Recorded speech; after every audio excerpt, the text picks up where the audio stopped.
सुमन और आज हम करते हैं कैपिटल बस्टिंग का पार्ट 3। यानी कि हम 2 पार्ट्स हम कर चुके हैं। कैपिटल बस्टिंग का प्रैक्टिकल क्वेश्चन चल रहा है अभी हमारा। कैपिटल बस्टिंग क्या होता है वो भी हमने कर लिया। उसके मेथड्स थे बेसिकली 2 क्राइटेरिया थे, अकाउंटिंग का और कैश फ्लो का। अकाउंटिंग में ARR मेथड आता था, एवरेज रेट ऑफ रिटर्न, वो हमने कंप्लीट कर लिया। और जो दूसरा हमारा जो कैश फ्लो था उसमें 2 पार्ट्स थे, एक था पे बैक पीरियड मेथड एंड दूसरा था डिस्काउंटेड कैश फ्लो मेथड। पे बैक भी हम कर चुके हैं, ARR एंड पे बैक हम प्रीवियस वीडियो में कर चुके हैं, तो पहले आप वो देख लीजिएगा ताकि आपको वहां से वो मेथड भी क्लियर हो जाए। उसके बाद हम आज नेक्स्ट करते हैं डिस्काउंटेड कैश फ्लो मेथड। हम आज करने वाले हैं डिस्काउंटेड कैश फ्लो। जो हम कैपिटल बस्टिंग में कर रहे थे तो इसके थ्रू भी हम कैलकुलेट करते हैं। तो ये बेसिकली जब हमने इसका ओवरव्यू किया था तब हमने इसको किया था इसका डायग्राम, तो वहां पे हमने देखा था कि जो डिस्काउंटेड कैश फ्लो है वो 3 पार्ट्स के हैं। 3 पार्ट्स हैं इसके। तो पहला क्या है, NPV यानी कि नेट प्रेजेंट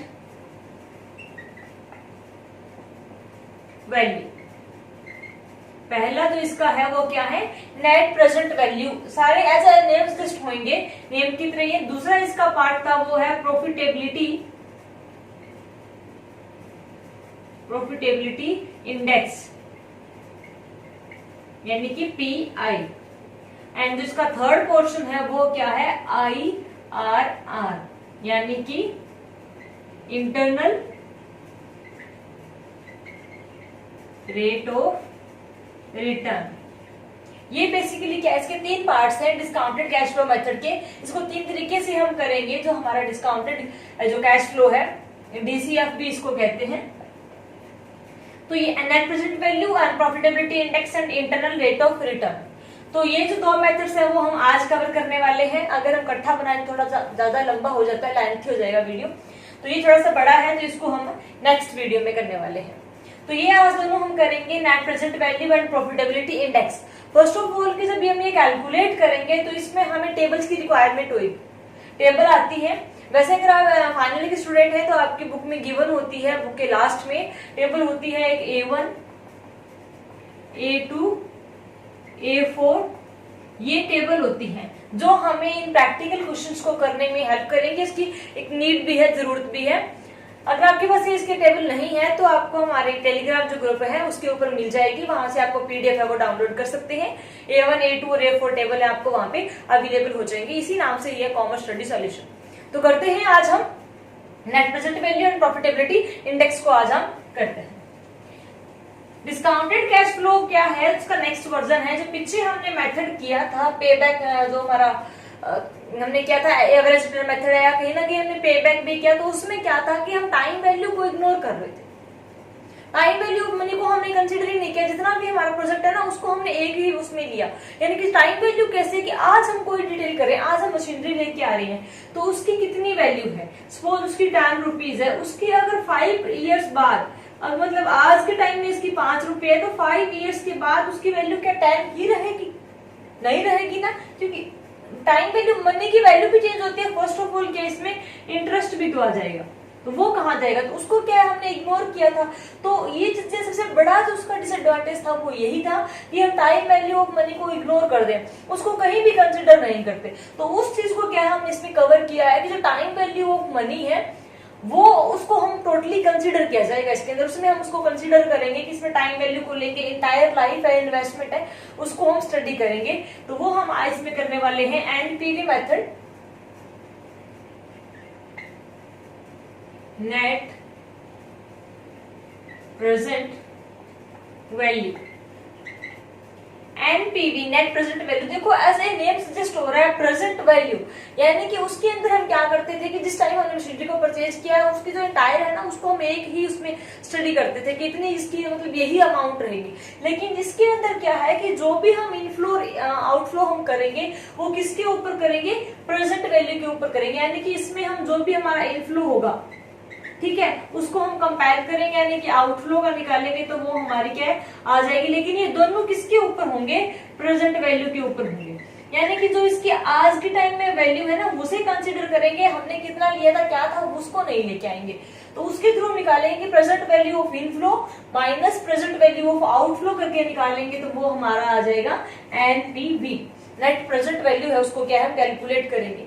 और हमें क्या है, जब इसमें क्या होगा कि हमें ये देखना है कैपिटल बजटिंग के अकॉर्डिंग हम ये देखते हैं कि जो भी हमारे पास प्रपोजल है या जो प्रोजेक्ट है उसको हम एक्सेप्ट करें या रिजेक्ट करें, ठीक है। तो वो हम कैसे डिसाइड करेंगे, अगर हमारा एनपीवी पॉजिटिव आता है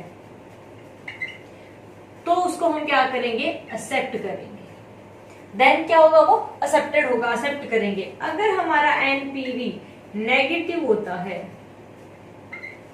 तो उसको हम क्या करेंगे, रिजेक्ट कर देंगे, कि उसको क्या हम एक्सेप्ट कर लेंगे, इसको क्या करेंगे हम रिजेक्ट कर देंगे। बट अगर एनपीवी हमारा क्या आ जाए, जीरो आ जाए तो उसको क्या करेंगे, इट कैन बी एक्सेप्टेड, तो वो क्या होगा कि श्योर नहीं है कि एक्सेप्ट होगा बट इट कैन बी, वो एक्सेप्ट हो सकता है, बट किस कंडीशन पे, if only non financial benefit are there, अगर नॉन फाइनेंशियल बेनिफिट होंगे तो उसको क्या है हम एक्सेप्ट कर सकते हैं। अगर एनपी हमारा पॉजिटिव होगा उसको हम एक्सेप्ट करेंगे, अगर एनपी भी नेगेटिव आया तो उसको हम रिजेक्ट करेंगे। इसको हम कंपेयर किसके साथ करेंगे, जो हमारी इनिशियल इन्वेस्टमेंट होगी उसके साथ इसको हम कंपेयर करेंगे। अगर हमारा एनपीवी वो जीरो आता है तो ये एक्सेप्ट हो सकता है, चांसेस है, लेकिन अगर नॉन फाइनेंशियल जो हमारा बेनिफिट है अगर ये अवेलेबल है तो ये एक्सेप्ट होगा, अदरवाइज नहीं, ठीक है। ये तो बात रहती है कि जब हमारे पास क्या है, एक ही प्रपोजल हो, हमारे पास क्या है ऑप्शन ही एक हो, तो वो एक्सेप्ट करना है रिजेक्ट करना वो हम देखते हैं। अगर हमारा क्या होगा, मोर देन वन हो तब हम कैसे सिलेक्ट करेंगे, पॉजिटिव नेगेटिव के अकॉर्डिंग नहीं, हमें उसमें से एक ही प्रपोजल एक्सेप्ट करना है। तो उस केस में हम क्या करेंगे कि जिसकी हायर वैल्यू होगी उसको हम एक्सेप्ट करेंगे, जिस भी प्रोजेक्ट की हायर वैल्यू होगी उस प्रोजेक्ट को हम एक्सेप्ट कर लेंगे और बाकी को क्या कर देंगे, हम रिजेक्ट कर देंगे। तो ये हमें देखना है कि जो एनपीवी है उसमें सबसे पहली बात की हम नेट प्रेजेंट वैल्यू को लेते हैं, जो हमारी आज की करंट वैल्यू है, यानी कि इनफ्लो और आउटफ्लो दोनों के दोनों हम क्या लेंगे, प्रेजेंट वैल्यू के ऊपर लेंगे। और इसका जो भी प्रपोजल हमारे पास आते हैं, जो प्रोजेक्ट हमारे पास आएंगे, तो उसको हम कैसे डिसाइड करेंगे कि अगर हमारा एनपीवी है वो पॉजिटिव आया है दैट मींस उसको एक्सेप्ट करना है, अगर नेगेटिव आया है उसको रिजेक्ट करना है, अगर जीरो होता है तो उसको एक्सेप्ट कर सकते हैं अगर वहां पे नॉन फाइनेंशियल बेनिफिट है वो है अवेलेबल है। तो ये तो होता है जब एक ही प्रोजेक्ट हो हमारे पास। अगर मोर देन वन हो तो वो जितने प्रोजेक्ट है उसमें से हम सबको कंपैरिजन करेंगे, जिसका एनपीवी हायर रहेगा, जिसकी वैल्यू हायर होगी उसको सेलेक्ट कर लेंगे और बाकी को हम रिजेक्ट कर देंगे, उसको एक्सेप्ट कर लेंगे। तो ये मेथड क्या है, बहुत ही सिंपल है, बहुत ही इसको करना इजी है। ये सबसे बड़ी बात क्या है इसके अंदर कि टाइम वैल्यू को कंसीडर करता है, टाइम वैल्यू ऑफ मनी को कंसीडर करता है, कि जो प्रेजेंट वैल्यू लेता है हमारा जो पास्ट है ना उसको नहीं कहीं ना कहीं नहीं देखता। दूसरा ये क्या है, इंटायर लाइफ को लेता है, entire life taken of project की इंटायर लाइफ के अकॉर्डिंग क्या है ये कैलकुलेट करता है कि इसकी जो होल लाइफ है उसके अंदर से कितना इन्वेस्टमेंट आएगा, उस टोटली को क्या स्टडी करता है, फुल लाइफ को डिटेल की स्टडी करता है ये, ठीक है। दूसरा इसमें क्या है, वेल्थ मैक्सिमाइजेशन को हम देखते हैं। वैसे इनका जो प्रैक्टिकल पोर्शन है ये ज्यादा इंपॉर्टेंट है, इसका थ्योरेटिकल इतना नहीं पूछ सकता है लेकिन आपको सब क्लियर होना चाहिए।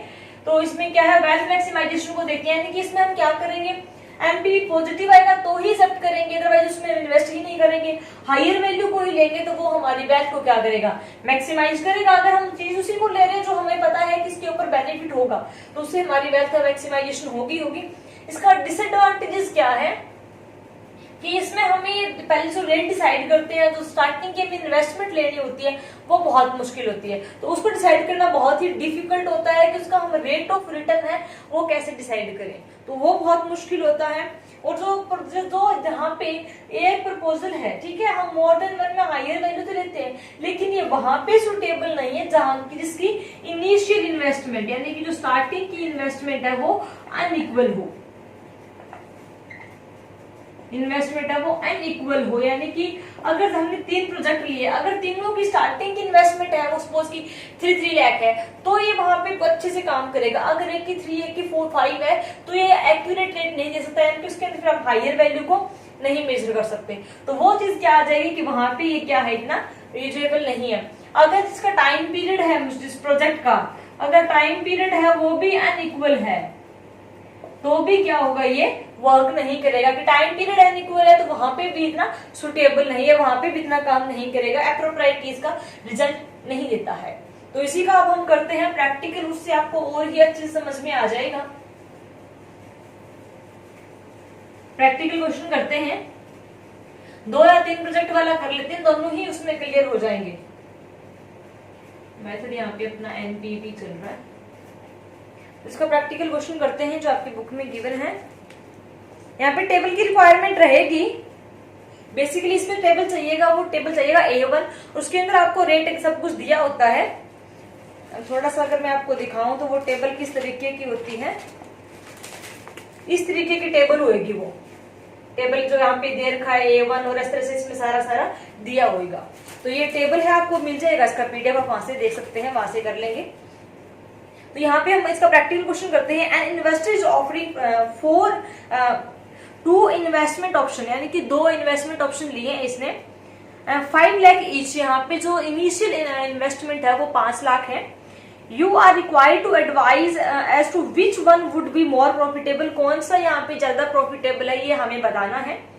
यूज एनपीवी टेक्निक्स को यूज करना है विद 10% कॉस्ट ऑफ कैपिटल। ये कहता है कि जितने भी हम कॉस्ट ऑफ जो कैपिटल हम लगाएंगे उसके ऊपर जो हमारी कॉस्ट है वो 10% अराइज होगी, यानी कि जितनी भी इन्वेस्टमेंट लगाने वाले हैं।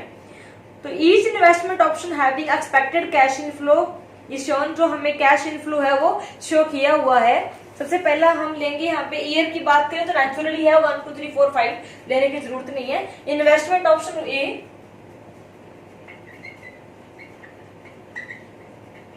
का, और यहाँ पे है इन्वेस्टमेंट ऑप्शन बी का। 2 प्रोजेक्ट हैं, अगर ईयर भी ले तो 1 2 3 4 5। इन्वेस्टमेंट क्या दे रखी है, 160 220 160 220 2,20,000 260 170 170 एंड 110 1,10,000। ये दिया हुआ है इन्वेस्टमेंट ए का। एंड इन्वेस्टमेंट सेकंड का ऑप्शन में क्या है, 60,000 175 1,75,000 80 1,80,000 225 एंड 2,30,000। ये हमें 2 क्या है प्रपोजल गिवन है। अब हमें इन्होंने बताया था कि जो इनिशियल इन्वेस्टमेंट है वो कितनी है, 5 लाख है, ठीक है, और जो कॉस्ट ऑफ कैपिटल है वो कितनी है, 10% है। तो अब हमें क्या करना है, जो इसकी कॉस्ट ऑफ कैपिटल है उसका हम क्या करेंगे, A1 टेबल से इसकी वैल्यू देखेंगे, ठीक है।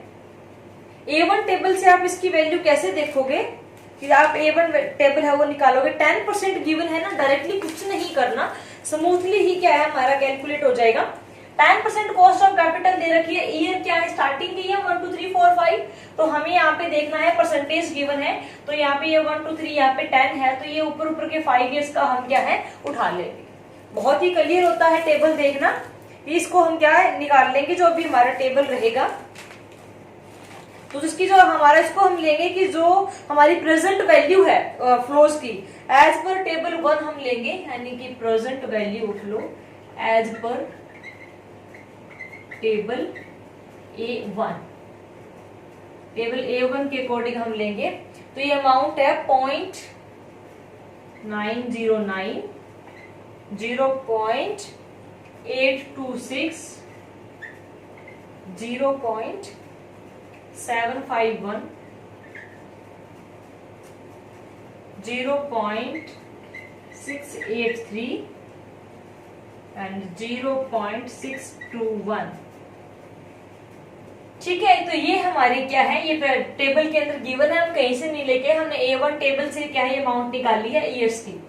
अब हमें क्या निकालना है, क्या इसकी प्रेजेंट वैल्यू निकालनी है।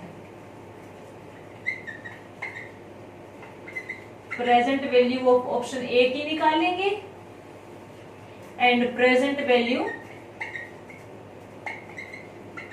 ऑप्शन बी की निकालेंगे। प्रेजेंट वैल्यू हम कैसे निकालेंगे, जो ऑप्शन ए की इन्वेस्टमेंट है उसको टेबल ए की जो अमाउंट है ना, यानी कि जो इस टेबल से हमने 10% कॉस्ट का लिया है, इसको आपस में हम क्या कर देंगे, मल्टीप्लाई कर देंगे। तो मल्टीप्लाई करके हम निकालेंगे 0.909 इंटू कितना आ जाएगा 160। तो ये जो अमाउंट आ जाएगी ये आ जाएगी 145,440।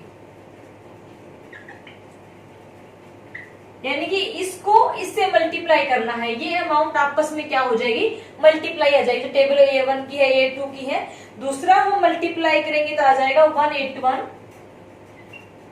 1,81,720।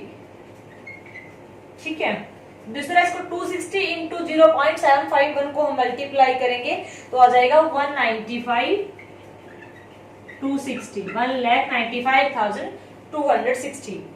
नेक्स्ट आ जाएगी 1,16,110 एंड नेक्स्ट आ जाएगी 68,310। ये इसकी क्या है, टोटल अमाउंट आ गई है, इसकी प्रेजेंट की हम निकाल लेंगे। अब ऐसे ही हम क्या करेंगे, प्रेजेंट वैल्यू है वो ऑप्शन बी की निकाल लेंगे। वो कैसे निकालेंगे, 60,000 टू इसको आपस में क्या कर देंगे, हम मल्टीप्लाई कर देंगे। पहले इसको इससे किया था, अब इसको इससे कर देंगे। ठीक है, ऑप्शन बी का तो 60 को करेंगे हम तो इसकी क्या आ जाएगी 54,540, 54,540। इसको हम इससे मल्टीप्लाई करेंगे तो इसकी अमाउंट आ जाएगी 144,550, 1,44,550। नेक्स्ट की हम करेंगे तो वो आ जाएगी 1,35,180। नेक्स्ट आ जाएगी 1,53,670।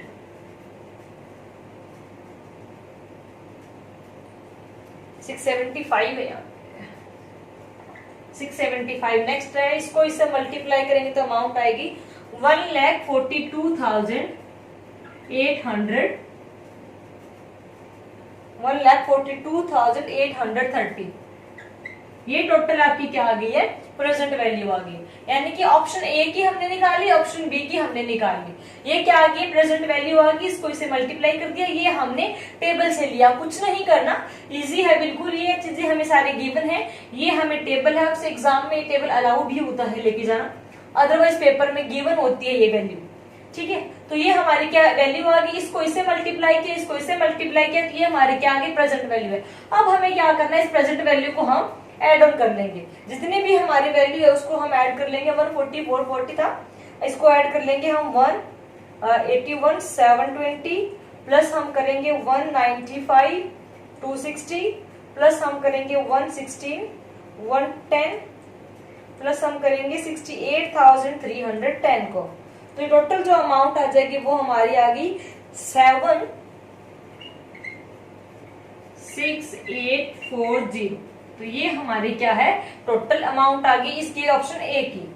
अब वहीं क्या करेंगे हम, ऑप्शन बी का करेंगे 54,540 प्लस 144,550 प्लस 135,180 प्लस 153,675 प्लस 142,830। तो ये जो आपकी टोटल है वो आ गई है 630,775।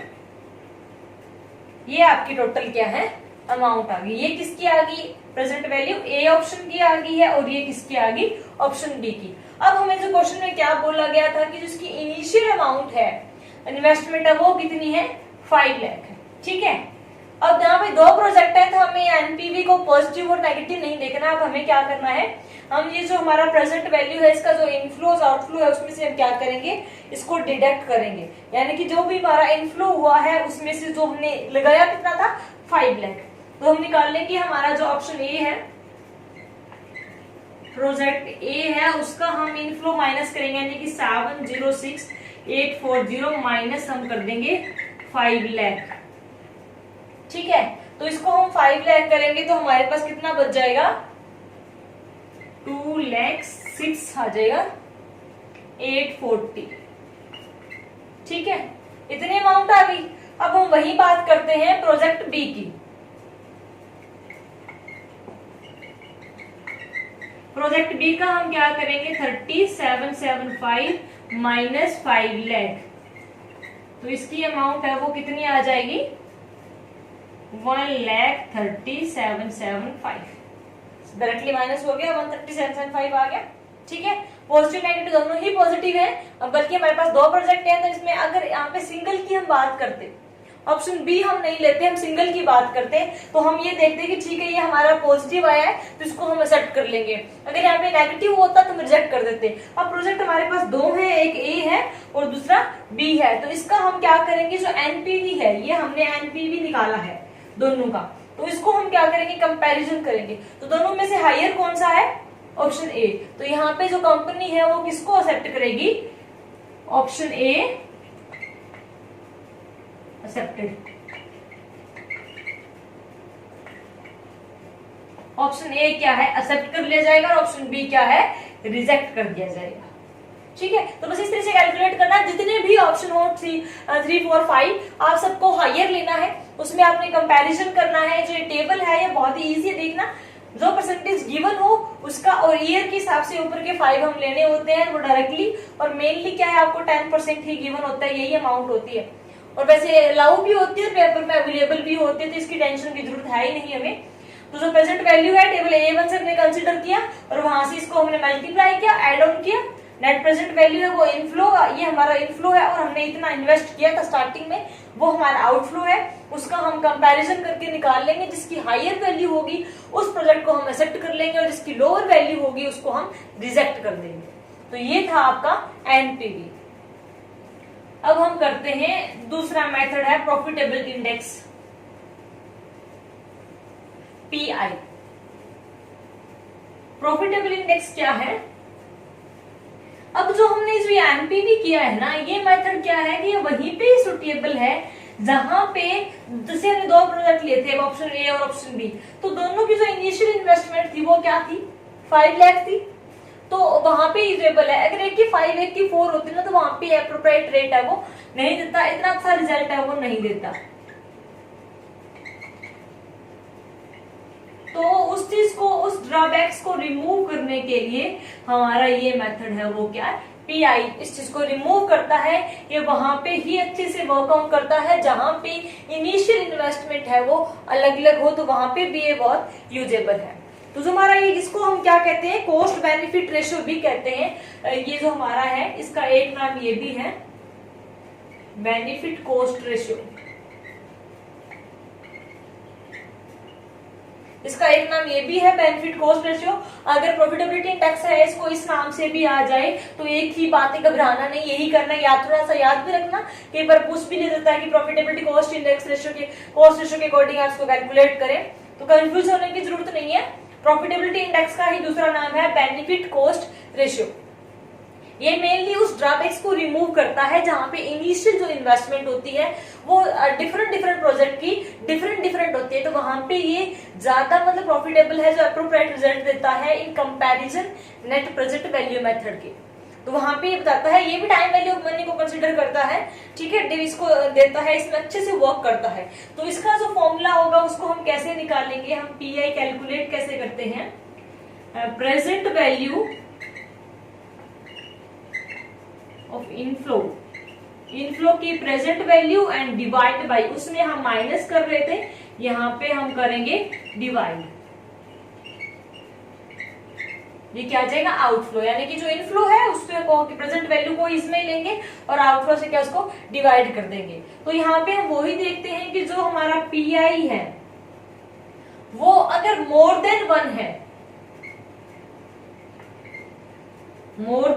है तो उसको हम क्या करेंगे, एक्सेप्ट करेंगे। यानी कि पीआई है वो मोर देन 1 होगा तो एक्सेप्ट होगा, अगर हमारा पीआई है वो लेस देन 1 होगा तो रिजेक्ट होगा। अगर पीआई है वो इक्वल टू 1 होगा, ठीक है, इसके 1 के इक्वल होगा तो ये क्या होगा, सेम वही बात है, it can be accepted if non financial benefit are there या अवेलेबल। ठीक है, इसमें भी यही सेम 3 चीजें आ गई हैं। यहाँ पे उसमें हमने लिया था कि एमपीवी है वो पॉजिटिव और नेगेटिव है, यहाँ पे हम लेंगे कि जो हमारा पीआई है वो क्या होगा, मोर देन 1 होगा या लेस देन तो एक्सेप्ट होगा। अगर लेस देन 1 होगा तो यहाँ पे क्या हो जाएगा, रिजेक्ट हो जाएगा, और इक्वल टू 1 होगा तो एक्सेप्ट किया जा सकता है अगर वहां पे नॉन फाइनेंशियल बेनिफिट है तो। ठीक है, ये सेम वही बात है, जब एक प्रपोजल हो तब की है। अगर मोर देन 1 प्रपोजल हो तो उसमें जो हायर वैल्यू होगी उसी को ही कंसीडर करेंगे। Higher value consider in case of more than 1 project. जहां पे मोर देन 1 प्रोजेक्ट हम यूज करते हैं तो वहां पे हम जो हायर वैल्यू होगी पीआई की उसको कंसीडर करेंगे, फिर हम 1 से कंपैरिजन नहीं करेंगे, उसे कंसीडर करेंगे। अदरवाइज क्या है, अगर 1 है तो वहां पे हम 1 से कंपैरिजन करेंगे मोर देन तो एक्सेप्ट, लेस देन तो रिजेक्ट, अगर 0 है तो नॉन फाइनेंशियल प्रॉफिट है तो एक्सेप्ट किया जाएगा, अदरवाइज नहीं। एडवांटेजेस इसके भी क्या होंगे, ये भी टाइम वैल्यू ऑफ मनी को क्या है, कंसीडर करता है। ठीक है, ये भी टाइम वैल्यू ऑफ मनी की प्रेजेंट वैल्यू के साथ चलता है। दूसरा ये क्या है कि ये वहां पे यूजेबल है बेहद इनिशियल जो इन्वेस्टमेंट है वो अलग अलग प्रोजेक्ट की क्या हो, डिफरेंट ऑफ वेरियस प्रोजेक्ट, अलग अलग प्रोजेक्ट की अगर ये जो इनिशियल इन्वेस्टमेंट है वो अलग अलग हो तो वहां पे भी ये वर्क करता है। ये भी इंटायर लाइफ को ही क्या करता है, कंसीडर करता है। जब हम कैलकुलेट करते हैं तो ये इंटायर लाइफ को ही लेता है, प्रोजेक्ट की उसी चीज को लेता है, ज्यादा रिलायबल है, पूरे लाइफ टाइम को ही कैलकुलेट करता है कि कैश इनफ्लो और आउटफ्लो कितना निकलेगा। और इस मेथड का जो डिसएडवांटेजेस क्या है कि ये जो मेथड है वो हमारा बहुत ही डिफिकल्ट है टू अंडरस्टैंड एंड इम्प्लीमेंटेशन में भी, इसको इम्प्लीमेंट करना भी थोड़ा सा मुश्किल है एंड ये समझना भी एज कंपैरिजन हम लास्ट के मेथड से कंपैरिजन करें तो, अदरवाइज इतना नहीं है। और इसमें क्या है कि जो थोड़ा सा इसको कैलकुलेट करना इन चीजों को लेकर तो ज्यादा कॉम्प्लेक्सिटी इसमें ज्यादा रहती है, तो उन चीजों को हमें बड़े ही ध्यान से देखना पड़ता है। तो वो चीजें हम इसमें करते हैं, कॉम्प्लेक्सिटी जरूर होती है, लेकिन इसको भी हम करते हैं प्रैक्टिकल के साथ, प्रैक्टिकल पोर्शन करते हैं, उससे बहुत से समझ में आ जाएगा। इनके मेनली क्या है, ये प्रैक्टिकल पॉइंट ऑफ व्यू से ही इंपॉर्टेंट है, थ्योरेटिकल तो जस्ट समझने के लिए होता है कि इसमें है क्या, वो थोड़ा सा पता होना चाहिए, बाकी क्या है इसमें प्रैक्टिकल ही होता है। तो इसका जो क्वेश्चन है वो गिवन है, तो क्वेश्चन हम करते हैं प्रैक्टिकल। प्रोजेक्ट हमें गिवन है, यहाँ पे वैसे ही हम पीआई निकालेंगे। A capital budgeting department of a company has registered 2 investment proposal, the cash flow for each are table below. जो कैश फ्लो हमें क्या है, दोनों का अलग अलग दिया हुआ है, किसकी जो इनिशियल इन्वेस्टमेंट है वो भी डिफरेंट डिफरेंट ही होगी, एंड कॉस्ट ऑफ कैपिटल है वो भी हमें क्या है, अलग अलग गिवन है। तो जो कॉस्ट ऑफ कैपिटल है, जो ऑप्शन इसमें अंदर हमें क्या है, ए और बी 2 प्रोजेक्ट है, प्रोजेक्ट ए एंड बी, और जो कॉस्ट ऑफ कैपिटल है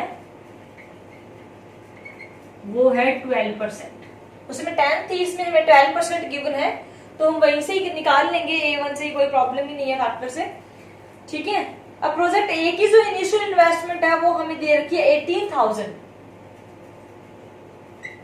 उसके दोनों की 5 लाख थी, यहाँ पे अलग है, एंड बी की हमें दे रखी है 55,000, ये हमें इनिशियल इन्वेस्टमेंट गिवन है। ठीक है, अब हम इसका करते हैं कैश इनफ्लो और आउटफ्लो, हम इसका करते हैं। तो हम सबसे पहले जो हमारा क्या है, जो हमें गिवन है तो वो हम क्या करते हैं, कैलकुलेट करते हैं। ईयर यहाँ पे अगर लें तो 1 2 3 4 ईयर तक का दिया हुआ है। ओके, अब यहाँ पे हम करेंगे प्रोजेक्ट ए, ये अमाउंट यहां लेंगे, प्रोजेक्ट बी की अमाउंट हम यहां लेंगे। ठीक है, तो ये अमाउंट हम लेते हैं, हमें गिवन है 56,000, 6,000, 8,000 एंड 8,000, एंड बी का 12,000, 24,000, 24,000 एंड 32,000। ये चीजें हमें इतनी क्या है, गिवन है क्वेश्चन में। प्रोजेक्ट ए का हमें गिवन है, प्रोजेक्ट बी का हमें कैश फ्लो गिवन है। ठीक है, इनिशियल इन्वेस्टमेंट भी हमें गिवन है। ये इनफ्लोज की है कि अलग अलग है, वो हमारा टोटल इनफ्लो ये हुआ है, इनिशियल इन्वेस्टमेंट भी गिवन है। अब उसी तरीके से क्या है, इसकी 12% के ऊपर इसकी हम देखेंगे तो इसमें 12% में है, इसमें गिवन है, टेबल के अंदर आपको मिल जाएगा। तो जो हमारा जो हम पीवी फैक्टर लेंगे 12% का, तो यहाँ पे हम क्या ले लेंगे, पीवी फैक्टर ले लेंगे। तो ये जो हमें टेबल के अकॉर्डिंग ही गिवन होगा, तो 12% पे 1 2 3 4 है, तो 4 ईयर का हम ले लेंगे, जो कि है 0.893, 0.797, 0.712, 0.632, 636 सॉरी। ये अमाउंट हमें टेबल A1 से मिली है, वहां से इस टेबल को हमने लिया है। एज यूजुअल हम क्या करेंगे, इनको जो कैश का है वो निकाल लेंगे, इनफ्लोज करेंगे, तो वो हम क्या करेंगे, इनको मल्टीप्लाई करके निकाल लेंगे प्रोजेक्ट ए का एंड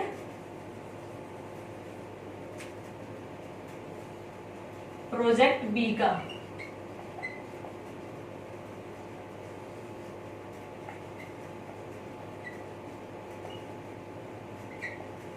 ठीक है, तो इसको हम क्या मल्टीप्लाई करेंगे, 56 इंटू 0.893, तो जो अमाउंट आ जाएगी वो कितनी आ जाएगी, 5,000.8 है, तो इसको हम 5,001 नियर अबाउट हम ले सकते हैं, 5,001 अमाउंट आ जाएगी।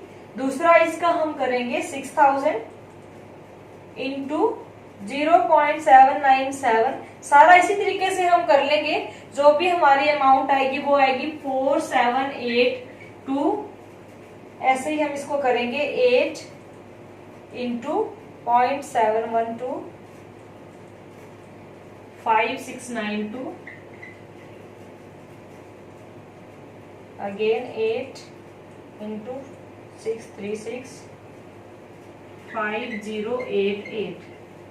ये आ गया हमारा प्रोजेक्ट ए का। इसको हम क्या है, टोटली एड ऑन कर लेंगे, 5692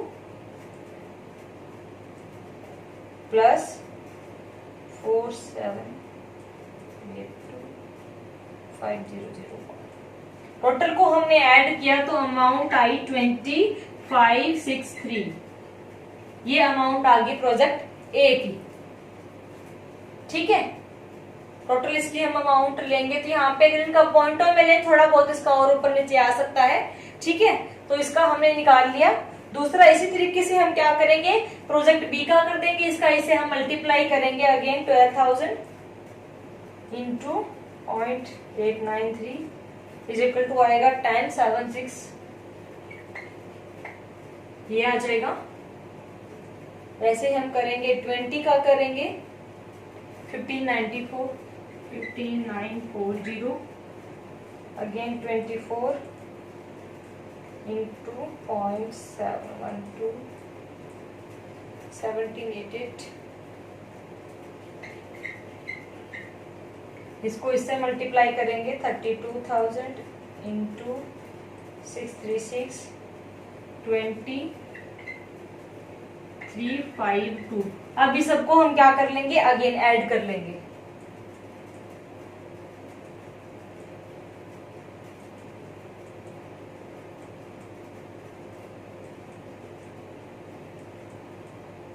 ये आ गया 64096, ये इसकी अमाउंट आ गई। ठीक है, ये हमारा क्या आ गया, इनफ्लो प्रोजेक्ट ए का आ गया, ये हमारा प्रोजेक्ट बी का आ गया। अब हम हमारा क्या करेंगे, पीआई कैलकुलेट करेंगे, पीआई को डिटरमिनेट करेंगे। तो उसमें हम कैसे करेंगे, पीआई हम निकाल लेंगे प्रोजेक्ट ए का। तो फॉर्मूला हमने अभी किया था कि इनफ्लो जो हमारा होगा डिवाइड बाई आउटफ्लो हम करेंगे। ठीक है, तो जो हमारा इनफ्लो है वो कितना निकला है 2563 डिवाइड बाई हम क्या कर देंगे 18,000 कर देंगे। ठीक है, तो इसकी जो अमाउंट आएगी वो कितनी आ जाएगी 2563 डिवाइड बाई 18,000। तो इसकी आ गई है 1.142। ठीक है, इस तरीके से इसकी क्या है अमाउंट आ गई। अब हम बात करते हैं पीआई प्रोजेक्ट बी का, हम निकालेंगे तो कितनी है 64096 एंड डिवाइड बाई हम कर देंगे 56,000। तो इसकी हम कैसे निकाल लेंगे 64096 डिवाइड बाय 50,000, तो ये आ जाएगा 1.165। जो प्रोजेक्ट बी है इसका क्या आ जाएगा 1.165। ठीक है, ऐसे दो ही अमाउंट को हम ले, इनफ है 2 या 3 अमाउंट। ठीक है, तो अब यहाँ पे हमने क्या किया, पीआई प्रोजेक्ट ए का भी निकाल लिया और बी का भी निकाल लिया। दोनों की जो इनिशियल वैल्यू थी यानी कि जो हमारा आउटफ्लो था वो भी डिफरेंट था, तो उसके अकॉर्डिंग हमने इसको निकाल लिया। यानी कि बहुत ही उसमें भी प्रॉफिटेबल है जिसमें इसकी डिफरेंट डिफरेंट वैल्यू हो। प्रोजेक्ट 2 है, अगर सिंगल होता है यहाँ पे ये वाला बी हम ना लेते, अगर सिर्फ हम ए लेते तो इसको हम एक्सेप्ट करते क्योंकि मोर देन वन है। ठीक है, तो इसको हम एक्सेप्ट कर लेते। बट यहाँ पे 2 प्रोजेक्ट है तो दोनों में हमें क्या करना होगा, दोनों का कंपैरिजन करना होगा। और दोनों का हम कंपैरिजन करें और देखें इसको, इसकी हायर वैल्यू लेंगे। तो हायर वैल्यू किस कौन से प्रोजेक्ट की है, प्रोजेक्ट बी की। तो यहाँ पे जो प्रोजेक्ट बी है वो क्या हो जाएगा एक्सेप्ट हो जाएगा, एक्सेप्टेड। प्रोजेक्ट बी क्या हो जाएगा एक्सेप्ट हो जाएगा कि यहाँ पे इसके थ्रू क्या है हम एक्सेप्ट कर लेंगे।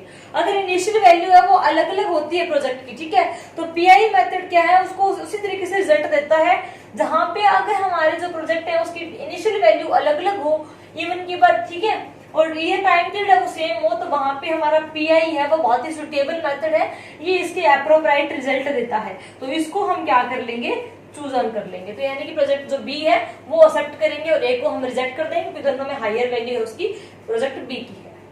तो आज के लिए इतना ही। प्रॉफिटेबिलिटी इंडेक्स और जो हमारा जो एनपीवी है वो कंप्लीट होता है। नेक्स्ट हम करेंगे आईआरआर। तो ये आपको जब वो नेक्स्ट मेथड करेंगे ऐसे जो प्रीवियस करेंगे तभी आपको अच्छे से समझ में आएगा कि क्या चल रहा है, कैसे इसको कैलकुलेट किया था। और जो A1 टेबल है और जो नेक्स्ट है, नेक्स्ट में जो टेबल आएगी, अभी जो आपकी इसमें जो रिक्वायरमेंट रही है वो A1 टेबल की रही है, तो सॉरी A1 टेबल की है, तो उसकी आपको पीडीएफ है वो मिल जाएगी, आपको लिंक डिस्क्रिप्शन में मिल जाएगा टेलीग्राम का भी, तो आप वहां से इसको डाउनलोड कर सकते हैं और उसको कैलकुलेट कर सकते हैं। बहुत ही इजी होता है, वहां से स्टार्टिंग की वैल्यू उठाना है डायरेक्टली एंड इसको क्या करना है मल्टीप्लाई करना है। तो आज के लिए इतना ही। होप सो आपको समझ में आया होगा। Thanks for watching, bye bye.